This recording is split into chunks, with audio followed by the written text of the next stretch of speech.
ওয়ালাইকুম। আমি মালয়েশিয়া প্রবাসী। প্রবাসীদের ঈদ, তারপরও জানাই সবাইকে ঈদ মোবারক। প্রবাসীদের ঈদ, প্রবাসীদের মাংস রান্না করা, সেমাই রান্না করা, এগুলো কি জানেন শুধু অভিনয়। কারণ ফ্যামিলি তো মানে না। ফ্যামিলি যখন জিজ্ঞাসা করবে কি করছো, সেমাই খাইছো, মাংস রান্না করছো, হ্যাঁ করছি, আসলে এটা প্রবাসীদের গলা দিয়ে নামতে চায় না। কারণ নিজের ফ্যামিলিকে ছাড়া, মা বাপ ভাই বোন ছাড়া, নিজের সন্তান স্ত্রীকে ছাড়া একজন প্রবাসীদের ঈদ কত যে কষ্টদায়ক সে একজন প্রবাসী জানে। আসলে এগুলো প্রবাসীরা আমরা শুধু নিজের ফ্যামিলিকে বোঝানোর জন্য এই অভিনয়গুলো আমাদের করতে হয়।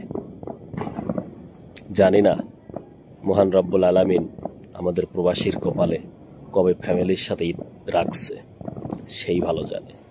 কিন্তু এই যে ঈদ মোবারক, ঈদের শুভেচ্ছা, ফ্যামিলির সাথে গল্প, চোখের পানি ঝরলেও ফ্যামিলিদেরকে দেখতে দেয় না। কারণ যখন একজন প্রবাসীর কষ্ট, চোখে অশ্রু ফ্যামিলি লোক দেখবে, তখন তারাও কষ্ট পাবে। তাই কোনো প্রবাসী চায় না তার ফ্যামিলি কষ্ট পাক। এজন্য সে নিজে কষ্ট পায় কিন্তু ফ্যামিলির মুখে হাসি ফোটায়। এটাই হলো ভাই প্রবাসীর ঈদ।